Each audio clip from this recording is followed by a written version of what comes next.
Hey guys, and welcome to another video. In this video we're actually looking at Medal of Honor Warfighter. The beta dropped a couple of days ago. I've started doing a couple of videos of the beta, and I thought I would just go over maybe the main menu for you guys to check out, so you can see what's going on on the main menu. So there's nothing majorly exciting here. I mean, I'm okay with the menu. I'm okay with it. It's not as usable as maybe I would have liked, but I guess it's sufficient. Okay, it's sufficient. On the front section here, we got your quick match feature, so you can play the game mode hotspot, which is currently available. Recent server, so obviously if you've been on a server recently, that'll be there. And favorite buddy. If you're not familiar with what the Fireteam buddies are, then check out my gameplay footage beneath, because that is explained. And then you got your news section over on the right hand side as well, so nothing that drastic there. If I press the back button though on this particular Xbox controller, you will see that I can open up some more information. I've got my battle feed now listed there. I can go to my friends as well that I've got, any invites and whatnot that's on there. So it's just a bit more information coming from like the battle log side of things, which is going to be integrated into the game. So moving along this top menu here at the top, who would have thought it would be there, eh? Who would have thought that? Top menu at the top. So you got find a game. So you got your standard features up here. You got your quick match, favorite servers.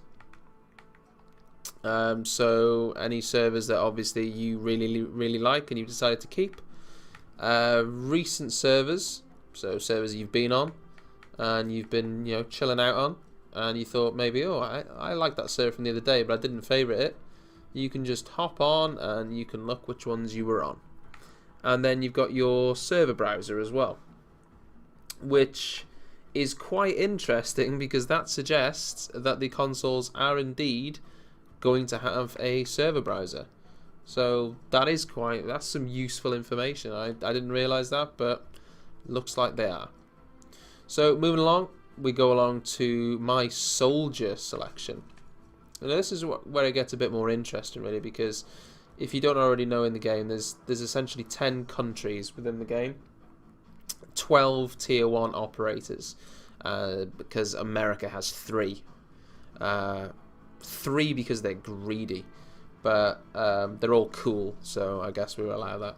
So here I can change my unit's nationality, so I can move across to, let's say, American, but I've got to unlock them all first. I don't have any unlocked. I've only got this dude from the SAS, so I can't swap to any others, but I would be able to if I wanted to. So what I can also do is I can change my weapon. So for my current class that I have selected, I can go in and I can change my weapon should I choose to. Now there's a load of functionality in here, which is quite useful. I'm going to go right down to the bottom though, because this is what I like the look of the most. You see here I can I really like the 3D animations they've got going on here, but I can select what camo or paint job as they've called it I actually want on my gun. There's absolutely loads to choose from, by the way. Obviously you need to unlock them as you go. There's a crazy purple one. That's just insane. I don't know who wants a purple one. But there's all sorts here that you can choose from. I haven't unlocked any for it yet, but I think I've unlocked. That's probably even a default one. Oh no, it's not. There we go. There's a funky paint job. So yeah, you can add paint jobs. Magazine style, I can change my magazine. So there's a couple of different styles of that, which is pretty cool. Receiver, so I can alter these. Now I'm not 100% sure if no, it won't, because if you look in the top right hand corner of the screen, it says the weapon stats. So it's listing the stats and how they change depending on what you change on your weapon. And from what I can see, the receiver isn't going to change any of those stats at all. But it's cool anyway. Moving on to the muzzle. I haven't unlocked any of the muzzles, so I can't really show you that. And the barrel assembly. Now the barrel assembly here, as you can see in the top right, if I flick between them, that is going to change. It's going to change its agility and its effective range. So I've got this one equipped right now, but if I equip the lightweight barrel instead, which I'm going to do, it's a lot more agile now instead, but its range is greatly reduced. And I can go on to optics, and when I unlock them, I can change to a load of different sights, you know, and pick which one that I prefer. And obviously I can change my weapon as well when I've unlocked them. So there's loads and loads of weapons here to choose from. Unfortunately, I need to play a little bit more so I can unlock them. So that there is the gun section, but I just want to go back for a second. I want to go back onto the soldier page, because there is a bit of information here that we can use. Each class has a certain class ability that they have access to, and then they've also got some support actions which they can use.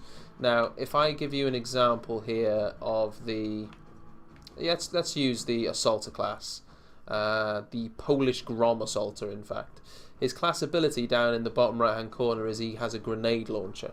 So he has a grenade launcher that he comes equipped with, and on the top right he has his offensive and defensive actions, and he has sort of tiers to them. So you've got your basic ones, which is a mortar, then a smoke screen, then you've got a guided missile, and a fire team replenish, then a cluster bomb, RQ shadow, and then you've got an Apache pilot.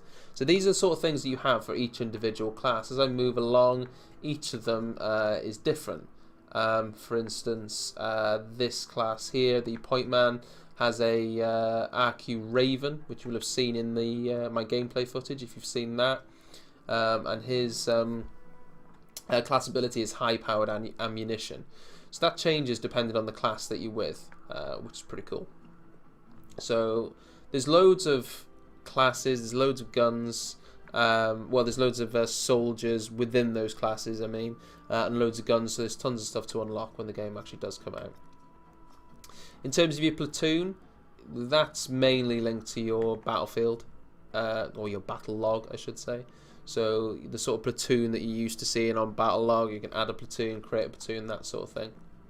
Stats and leaderboard is pretty self-explanatory, but what you'll be able to see in here is your information, your card, what stats you've got. Under your service record, it's going to show you exactly what you've unlocked, and it's also going to show you the information as well. When you get an unlock in the game, it actually pops some information up, but sometimes you just can't read it. So you can come back here and go through that. And then you've got top players and top platoons, which you can also look at should you choose to. And just I'll have a quick look under the options for you as well. Pretty simple options. You've got your subtitles, weapon zoom, whether you're going to hold that or whether you're going to have it on a toggle. Peek and lean auto zoom. So it's basically, as it says there, if you want to automatically zoom in with your weapon when you're zooming out. And aim assist. Aim assist is on now, it's on by default, but ideally you want that off. Personally, I would have it off if I were you. Everything else is standard. There's your controls, which are pretty standard as well. Audio settings, again, pretty standard. You want to change your speaker type depending on what you got set up at home, and the volume, you want that to the max so you can hear all those juicy explosions. And then you can change your brightness. Something which you might be interested in, which I used in Battlefield 3, is the colorblind mode. I always had that on. I just liked the colors of it personally, but that was just me. So that's pretty much the menu covered. Check out my other videos. I've done a little video on the battle log and a couple of the extra features that you can expect from the battle log system which Medal of Honor is adopting, and my first gameplay footage as well from the new beta. Tons more footage going to come. I'm going to play the hell out of this in the next week and get as much footage from different classes and whatnot that I can for you guys. Please like and subscribe, and I'll catch you on the next one.